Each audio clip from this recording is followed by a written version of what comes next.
Here we go. This is just some new terms. Google stalking. This is defined as snooping online on friends, colleagues, or first dates. It's actually something I do with any plaintiff I get, for instance, because you never know what you're going to find out, and sometimes you find interesting things. Ego surfing, when you frequently check your name and reputation on the internet. Nobody's ever done that, right? Seen whether you come up first, second, third, or fourth, and try to hit yourself repeatedly. Okay, we're going to talk about social media, some new challenges, some new laws, just some things that I think people need to be aware of, and of course how the technology works for employees, and some policies I think people need to have.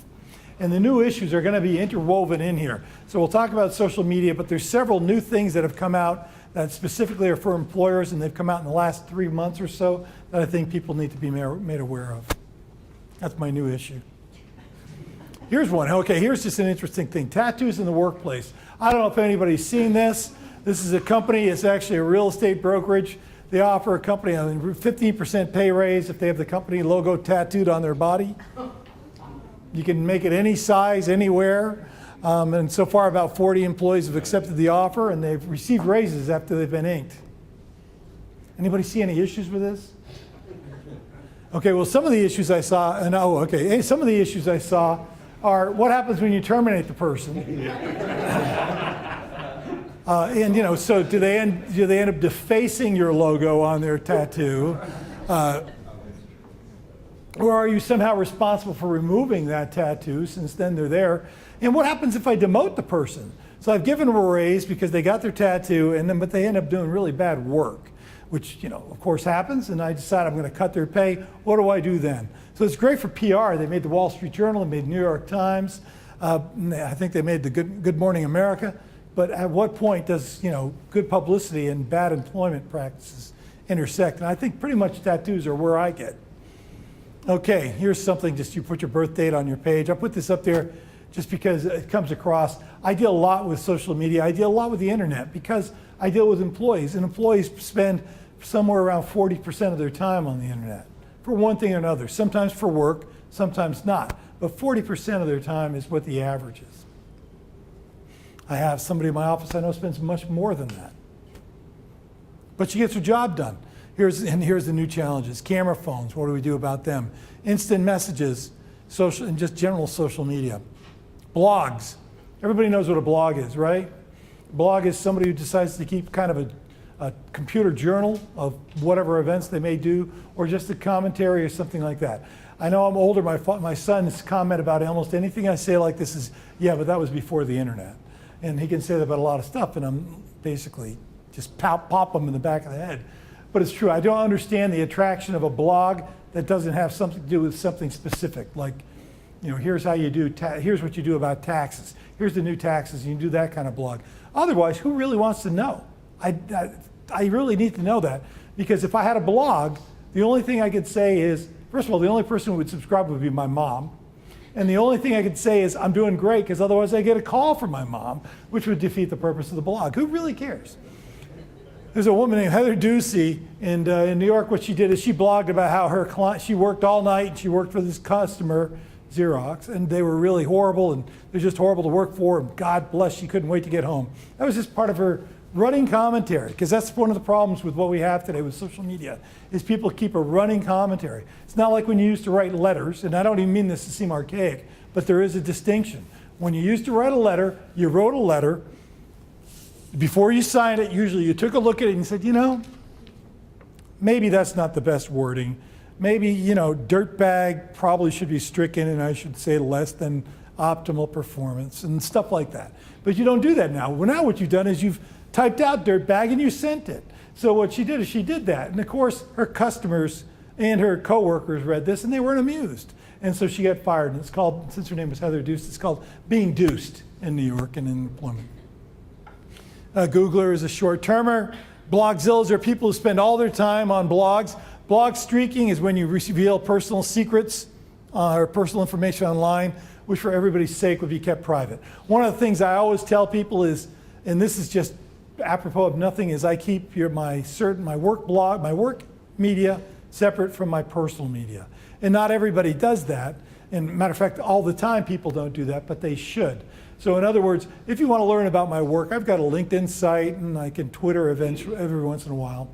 But that's where you can find out about anything about LinkedIn, and I don't give any personal opinions on LinkedIn.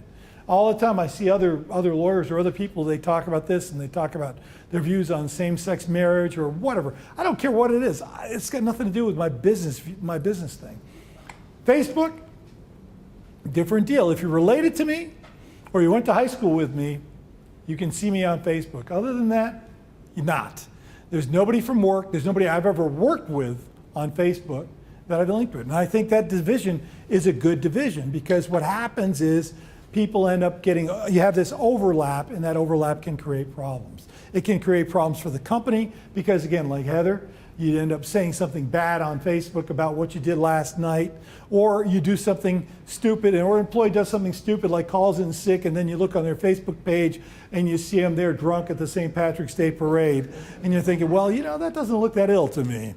And that's an actual story from about 4 years ago where we fired somebody on that basis. They were mad. And it wasn't even just because they missed work, it's because they lied about missing work, and because everybody the whole office found out about it because everybody was her Facebook friend, and it was bad for morale. Facebook, Twitter, LinkedIn, there's a million sites. These are the primary ones, and they pretty much mean what everything else. So these are the ones I stick with. I don't have MySpace on there anymore because I don't even know if I could find MySpace anymore. Here are the issues. Proprietary information. Who owns the account? There are some sales companies that use Twitter. A lot of companies use Twitter. Well, if I use Twitter and I Twitter stuff and I've got 5,000 followers on Twitter, what happens when I leave the company? Who owns that account? When somebody vents frustrations on Twitter, I'm going to stay on Twitter, they vent frustrations. I can't stand coming to Minneapolis. Every time I come to Minneapolis, it stinks. What do we do about that? I mean, do we have a policy about that? Do we have something to talk about that? How about if it's somebody, and sorry about this NLRB thing, but how about if somebody complains about a manager or a co-employee on Facebook or on Twitter? They say, such and such a person is really a lousy person.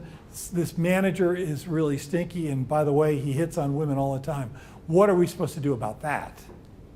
These are all the issues we need to have. Or other internal information. Companies going down the toilet. Bring disrepute to the company. This company will do anything to avoid taxes, including not paying overtime. It's just the cheapest company I've ever worked for. Do not work for this company. Does it matter where the blog's written? Anybody know the answer to that? If I write it at home, I've gotten that more than once. An employee says, well, I don't see why that's got anything to do with anything. I wrote that on my own time. Therefore, it's got nothing to do with the company. And my response to that, and then they always invoke the First Amendment. I hear the First Amendment about every 3 months. And I'm not an expert on the First Amendment, but I'm an expert on the First Amendment as it applies to employees, which means it doesn't actually apply to employees. I tell them, yes, you have the right to say anything you want. The First Amendment, or pretty much anything you want. The First Amendment protects that. However, we don't have to pay you for it. So that's the choice. Does it matter whether it's true but embarrassing? Not necessarily. If I don't like it, if it's embarrassed me personally, if they say, for instance, this guy wears ridiculously pink socks and pantyhose underneath, I don't care if that's true or not. I don't necessarily need somebody to know that. I may have a legitimate reason for that. I've got a pulled muscle or a vein issue. Do we hire a blogger? Companies all the time now will actually do research and try to find people's blogs and look at their Facebook page and see what they've had. Law firms were some of the first to do that, and some of the first to fire people because of that. Because they bring in lots of applicants sometimes from out of town. You have audition week where for about 2 weeks you bring in all these law students. Third years you come in and they're on your nickel and that night. And so there's a relatively famous, notorious case where a guy came in, he interviewed and he said, oh yeah, the firm is crap, but I emptied the mini bar and had a great time. Well, we saw that and we didn't hire him back. We actually took our offer back. And is it okay to do that? It is generally okay to do that, as long as we don't violate the rules we're going to talk about here. Here are some of the negatives of social media. They harm productivity, they disclose secrets, morale, because what happens is somebody puts something cruddy on Facebook, everybody reads it, it spreads like wildfire, or somebody has a picture of somebody kissing somebody else, at the Christmas party, immediately it goes up on Facebook. How could it not? It's too tempting to not put it somewhere, right? What's the point of having a picture that only you can look at? And it's a harassment opportunity, of course, because you can say, you put that same picture up and you say, I do it too because what a babe, or I do it too because what a hunk. You can go either direction here. And of course, some of the positives are, when I first got email, which again dates me, but when we first got email, and law firms are very behind the technology curve usually, we got a consultant to come in and talk to us about the benefits of email. And they said, okay, the benefits of email is it's immediate, it's direct, it leaves a record, you don't have to have communication, you don't have to have reached this person. So you avoid phone tag, which used to be everybody's, but you don't really have that much phone tag anymore, right? I mean, if I get 3 voicemails a week, that's extraordinary. And if I use my phone, the people I call on my phone are my kids and my wife. And occasionally when I'm in the car, if I use my phone when I'm not in the car, oh my Lord, right? How many times have you used your phone when you're not in your car?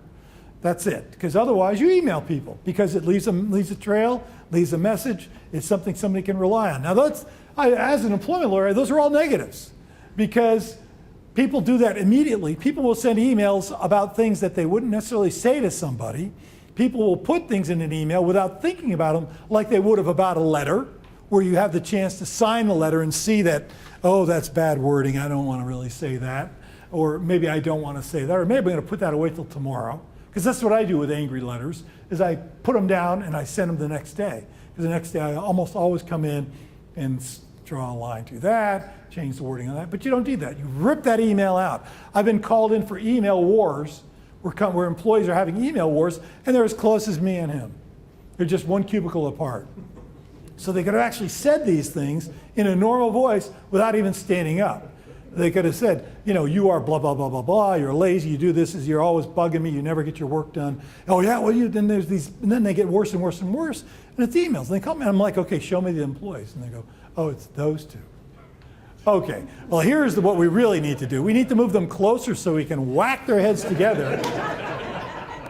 And then after that, what we need to do is put them in a room and say, you have something to say to each other, say it. Because people will do things in email, and that creates a problem. So that's a social media. And all that stuff, the reason why I brought that up, because it applies to all social media. It's a problem we have with all social media. People tweet stuff. I don't know if you listen to the radio station, The Ticket, sports radio. And one of the things is I've done some work. They had a guy very publicly who tweeted about something in the middle of a basketball game at 11 o'clock at night during March Madness. And he was drunk and it was inappropriate. And he got fired the next day. That's what happens. It's immediate, it's direct, it leaves a trail, and we can follow it up. Here's some famous tweet fails. High-profile PR guy landed in a client's city, posted on his Twitter account, I would die if I had to live here. It was Omaha, Nebraska. Problem, city's home to one of the PR exec's largest clients. They weren't amused. They, of course, are one of his 3,000 followers or whatever, because you can't keep track of who your followers are. At least I can't, particularly if you have more than 25. Needless to say, the reps weren't amused. That's a big oops. Got to do some fancy dancing. Here's one my son found for me, because they spend tons of time on YouTube and Tumblr. When 2 employees at a North Carolina pizza delivery store were bored one evening, they stuck a piece of cheese up their nose, put it on a sandwich, soon to be delivered to a customer. And then, having a career at this company in mind, they put it on the internet. 500,000 hits later, company had a huge issue, a PR nightmare, and the health department on its doorstep. And I have never ordered a sandwich from this company. That was 4 years ago. And if you come up afterwards, I'll tell you who, because you don't want to order a sandwich.